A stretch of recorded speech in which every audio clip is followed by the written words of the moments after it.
Lesson 11, Canto 6. Welcome to the 6th canto, and although it has 19 chapters with 851 verses, we will cover the whole canto in this one lesson. The opening verse is, Maharaj Pariksit said, "O my Lord, O Sukadev Goswami, you have already described in the 2nd canto the path of liberation. By following that path, one is certainly elevated gradually to the highest planetary system, Brahmaloka, from which one is promoted to the spiritual world, along with Lord Brahma. Thus, one's repetition of birth and death in the material world ceases." As an overview for Canto 6, firstly is the story of the Yamadutas arresting Ajamil at the time of his death and his subsequent transport to Vaikuntha Loka. Then the intriguing story of why Narada Muni was cursed to always wandering throughout the universe. And then there is the story of Indra hiding in a lotus flower stem for 1,000 years. Plus, there's lots more.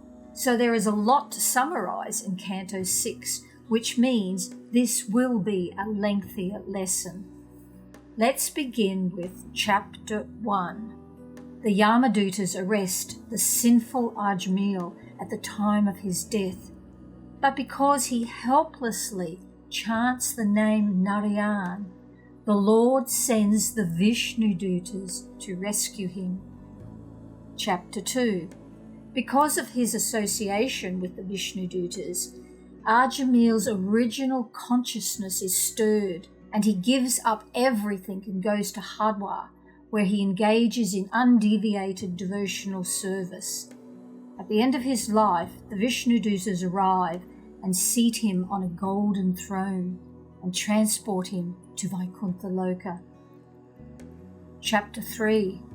Yamaraj instructs his messengers not to approach the pure devotees of the Lord, who have fully surrendered to the Lord's lotus feet. Chapter 4.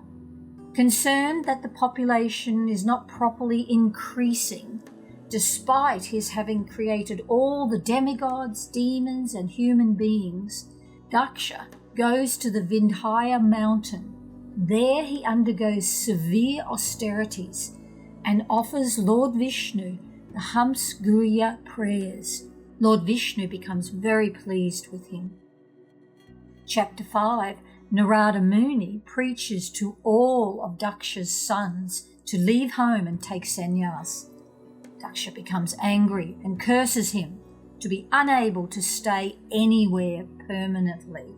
So you find a story here in Chapter 5 of why Narada Muni is constantly travelling. Chapter 6. Prajapati Daksha begets 60 daughters who get married and have many offspring.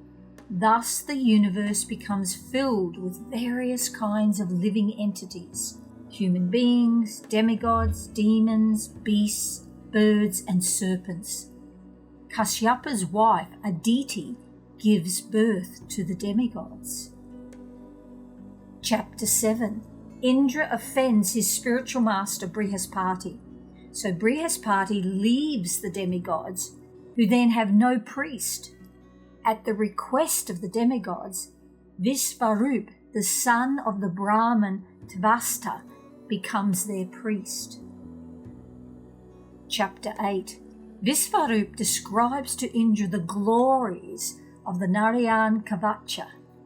One chants the verses of Narayan Kavacha to the 8-armed Vishnu sitting on the shoulders of Garuda, and whoever chants this prayer is never disturbed or put in danger by the government, by plunderers, by evil demons, or by any type of disease. Chapter 9. When Indra discovers that Visvarupa is secretly worshipping the demons, Indra beheads him. Visvarup's father then performs a sacrifice to get a son to kill Indra, and the fierce Vritasura appears from the sacrificial fire. Chapter 10. At the end of Satyayuga and the beginning of Treta Yuga, a great fight takes place between the demigods and the Asuras. The Asuras flee and leave Vritasura to fight alone. Chapter 11. Indra throws his club, but the heroic Vritasura easily catches it with his left hand and uses it to beat back Indra's elephant. The elephant falls with Indra on its back. Chapter 12. Vritasura then assumes a gigantic form and swallows Indra. Being protected by the Narayan Kavacha, Indra survives even within Vritasura's body. Thus, he emerges from Vritasura's abdomen and severs the demon's head with his powerful thunderbolt. But this takes 1 year to accomplish. Chapter 13. Indra understands that for killing a Brahmin, he is entangled in sinful reactions. Indeed, he sees sinful reaction personified pursuing him. Thus, he flees in fear and considers how to counteract this sin. Chapter 14. Sukadev describes Vritrasura's previous life as King Citraketu. Upon the birth of his son, King Citraketu, his wife Kritaduti, and most of the residents of the palace are very happy. The co-wives, however, are envious and poison the child. Citraketu is overwhelmed by the shock of his son's death. Then Narada and Angira arrive to teach him transcendental knowledge. Chapter 15. The great saints Angira and Narada explain that the relationship between father and son is not factual. It is simply a representation of the illusory energy, a temporary arrangement of the Supreme Lord.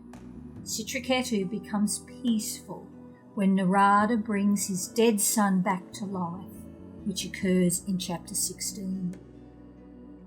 Chapter 16. After being initiated by Narada Muni, King Citraketu chants the Mahavidya mantra, and within a week he attains the darshan of Lord Sankasan. The Lord is nicely dressed in bluish garments, with a helmet and ornaments of gold. His face appears very happy. Chapter 17. One day, while flying his airplane, Citraketu comes upon Lord Shiva embracing Parvati in an assembly of siddhas, charanas, and sages. Seeing Lord Shiva in that situation, Citraketu loudly laughs. Parvati becomes very angry at him and curses him. Thus, Citraketu is later born as the demon Vritasura. Chapter 18. Deity, the mother of the Asuras, performs the Pumsavana Virata to get a son who can kill Indra. One day, Indra happens to see her deviating from devotional service, and he enters her womb and cuts her son into 49 parts. In this way, the 49 kinds of heirs, known as the Maruts, appear. But because deity performed Vaishnava rituals, all the sons became Vaishnavas. Chapter 19. The Pumsavana Virata, which is regulated devotional service to Vishnu, is a process by which a husband and wife worship Sri Lakshmi Narayan for obtaining a son. This process is then described in detail. So, as I indicated, Canto 6 was quite an adventure. The closing verse is relatively long. If an unmarried girl observes this frata, she will be able to get a very good husband. A woman whose children have died after birth can get a child with a very long duration of life. And if ugly, she will become beautiful. By observing this vrata, a diseased man can gain relief from his disease and have an able body with which to work. If one recites this narration by offering oblations to the pittas and demigods, especially during the Shraddha ceremony, the demigods and inhabitants of Pritaloka will be extremely pleased with him and bestow upon him the fulfillment of all desires. After one performs this ritualistic ceremony, Lord Vishnu and his wife, Mother Lakshmi, the goddess of fortune, are very pleased with him. O King Pariksit, now I have completely described how Diti performed this ceremony and had good children, the Maruts, and a happy life. I have tried to explain this to you as elaborately as possible. The following lesson examines Canto 7. Namaste.